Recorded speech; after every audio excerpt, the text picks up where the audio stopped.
En 1938, un ingeniero alemán presentó ante el Ministerio del Aire del Reich un diseño que los propios funcionarios de la Luftwaffe rechazaron por considerarlo absurdo. El avión no era simétrico. No tenía la misma forma a ambos lados. La cabina de la tripulación no estaba centrada. El motor apuntaba en una dirección, la cola en otra. Todo aquello violaba principios fundamentales de ingeniería aeronáutica que habían guiado el diseño de aeronaves durante décadas. Y sin embargo, voló. No solo voló. Voló bien. Lo que los burócratas del Reich no comprendían era que aquel hombre no había cometido un error de cálculo. Había diseñado algo deliberadamente imposible según los libros de texto, y lo había hecho con una lógica que tardarían años en entender del todo. Su nombre era Richard Vogt, y el avión se llamaba Blom und Bass BV-141. Para entender por qué alguien construiría un avión asimétrico en plena expansión del Tercer Reich, hay que comprender el contexto exacto en el que nació este proyecto. Europa, 1937. La Luftwaffe estaba en plena fase de rearme encubierto que había dejado de ser tan encubierto. Adolf Hitler había remilitarizado Renania. Los planificadores militares alemanes miraban hacia el este, hacia el oeste, hacia el sur. Necesitaban información. Necesitaban ojos sobre el terreno enemigo. Y para eso necesitaban aviones de reconocimiento táctico. En septiembre de 1937, el Reichsluftministerium, el Ministerio del Aire del Reich, emitió una especificación técnica conocida internamente como la solicitud para un nuevo avión de reconocimiento de corto alcance, capaz de operar sobre campos de batalla, identificar posiciones enemigas, fotografiar infraestructuras y regresar con información procesable. La especificación pedía visibilidad excepcional desde la cabina.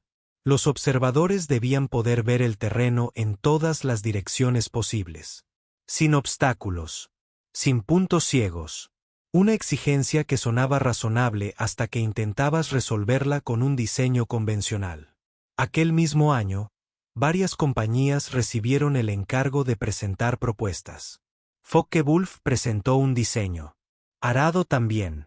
Ambas eran empresas con experiencia, con ingenieros de confianza y con relaciones establecidas dentro de la cadena de mando de la Luftwaffe. Pero hubo un tercer contendiente. Blom und Bass, una empresa de construcción naval hamburguesa que había diversificado hacia la aviación gracias precisamente a Richard Vogt, un ingeniero que llegó a Alemania después de años trabajando en Japón para la firma Kawasaki.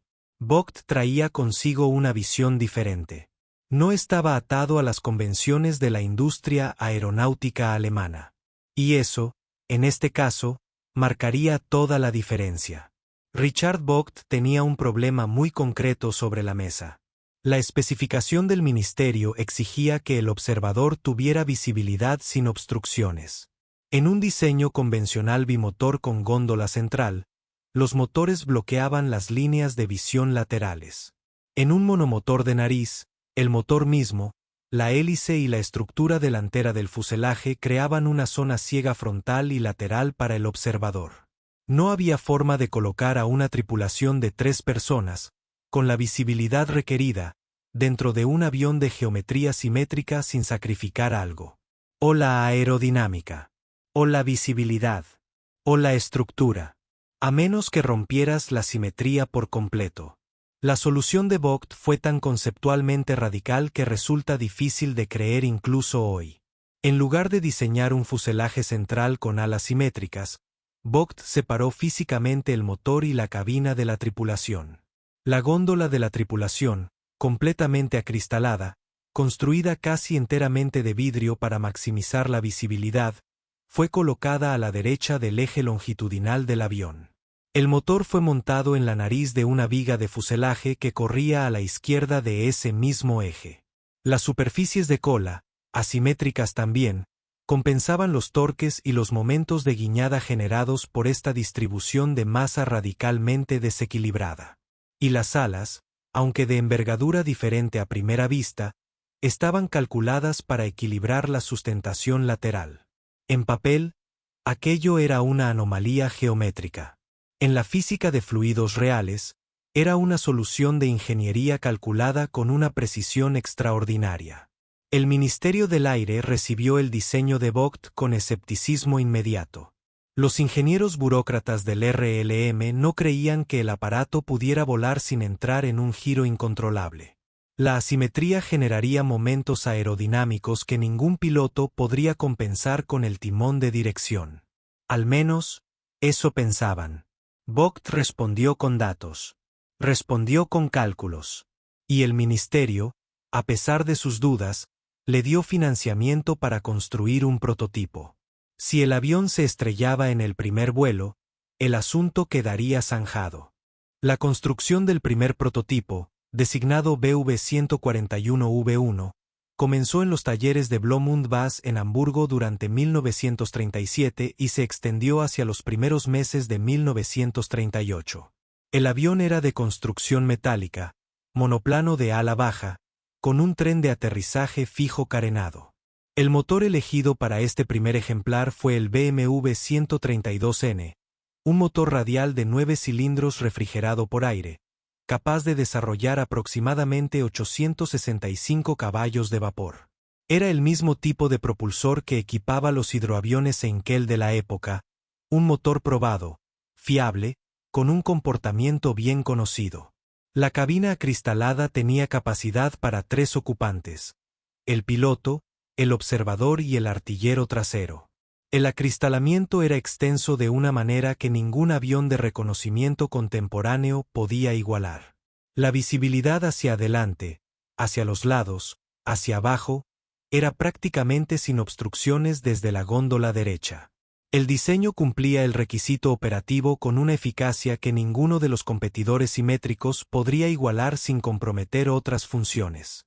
El 25 de febrero de 1938, en el aeródromo de Hamburgo-Finkenwerder, el BV-141V1 realizó su primer vuelo.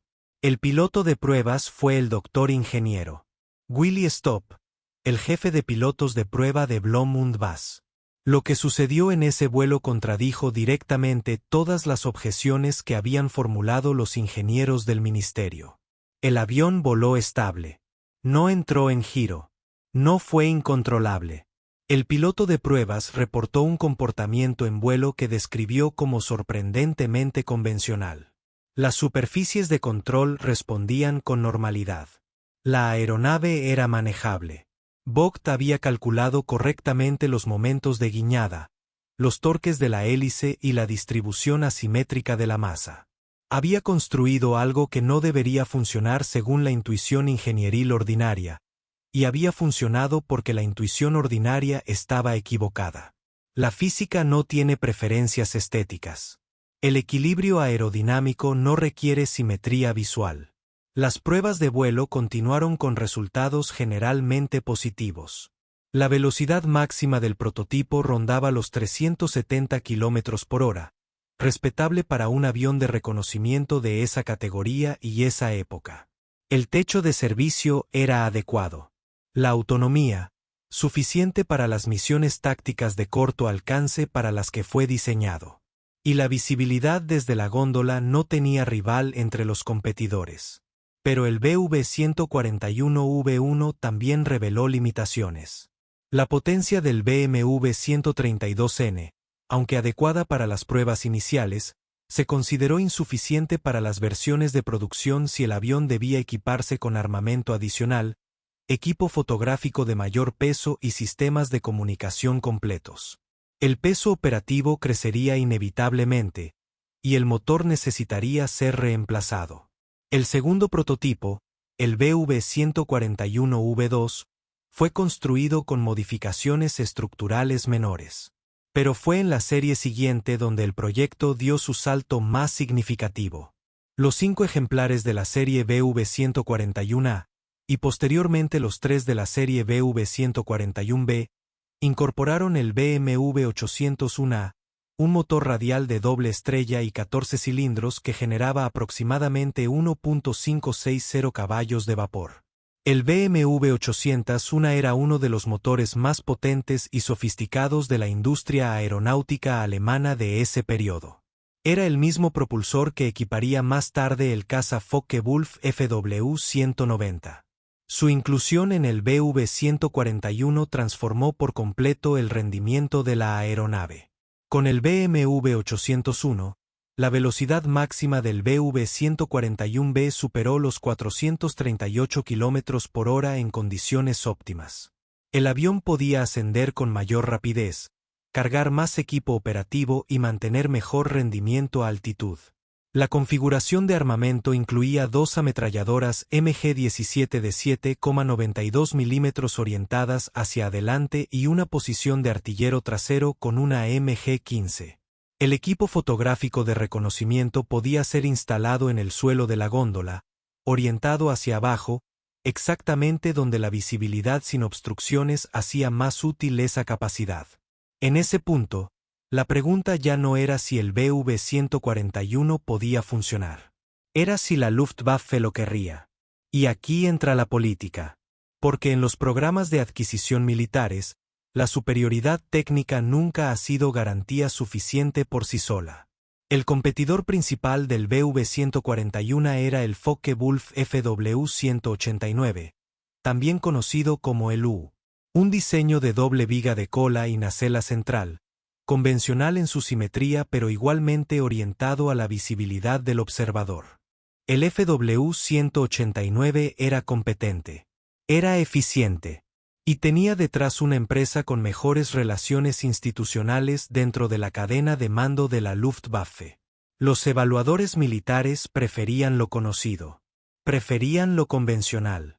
El BV-141 era técnicamente fascinante, pero generar confianza operacional en pilotos y mecánicos para un diseño tan radicalmente inusual requería tiempo y esfuerzo adicional.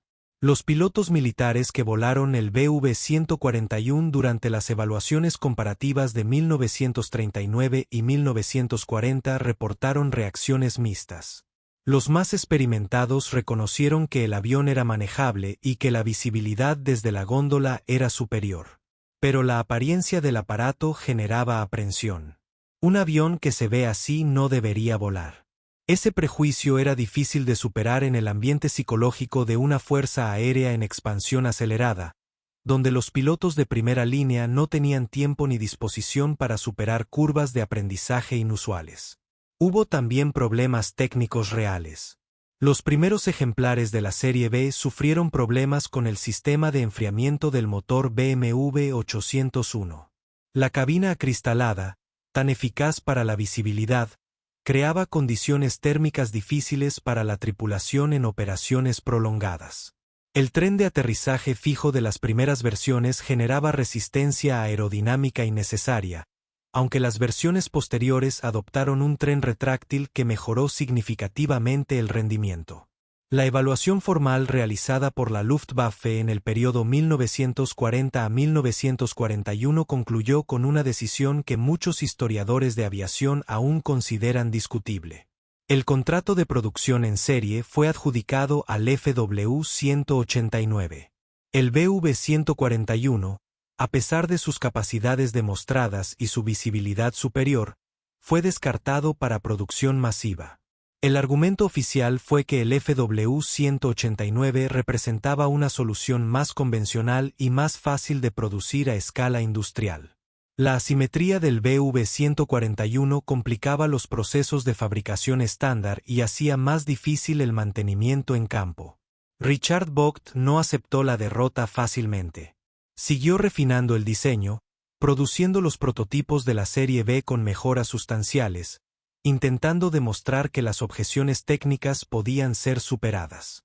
Blohm und Voss construyó un total de 14 ejemplares entre todas las versiones y prototipos, una cifra pequeña que refleja el estado experimental del programa. Algunos de estos ejemplares fueron sometidos a pruebas adicionales en instalaciones de la Luftwaffe durante 1941 y 1942. Pero el momento de decisión ya había pasado. La industria aeronáutica alemana estaba completamente orientada hacia la producción en serie de tipos probados, y los recursos disponibles para programas experimentales se reducían con cada mes que pasaba la guerra. Lo que resulta particularmente notable, visto desde la perspectiva histórica posterior, es que los defectos que supuestamente condenaron el BV-141 no eran insuperables. La complejidad de fabricación que alegaba el ministerio era real pero manejable. El problema térmico de la cabina era un desafío de ingeniería, no una limitación fundamental de diseño. Si el programa hubiera recibido el apoyo institucional que recibió el FW-189, es técnicamente plausible que el BV-141 hubiera alcanzado la producción operativa con las mejoras necesarias. No estamos especulando sobre capacidades mágicas. Estamos observando que la historia de los programas de armamento está llena de tecnologías superiores que perdieron por razones que poco tienen que ver con la tecnología misma. El destino de los ejemplares construidos es característicamente oscuro. La mayor parte del material relacionado con el programa fue destruido o dispersado durante los últimos años de la guerra. Las instalaciones de Hamburgo sufrieron daños considerables durante los bombardeos aliados de 1943 y 1944. Los inteligencia aliada tenía conocimiento de la existencia del BV-141, aunque el programa había sido cancelado mucho antes de que la guerra alcanzara su fase final. Los informes técnicos aliados que documentaron el diseño después de la guerra lo trataron con la mezcla de fascinación y perplejidad que había acompañado al aparato desde el principio. Vogt sobrevivió a la guerra. Siguió trabajando en ingeniería aeronáutica. Continuó siendo uno de los diseñadores más conceptualmente originales de su generación. Su legado no fue el BV-141 en particular, sino la demostración de que los límites convencionales del diseño aeronáutico eran exactamente eso, convenciones. No leyes de la física. El BV-141 no ganó ninguna guerra. No fotografió posiciones enemigas en combate real. No voló sobre Dunkerque ni sobre el Mediterráneo ni sobre los campos de Ucrania.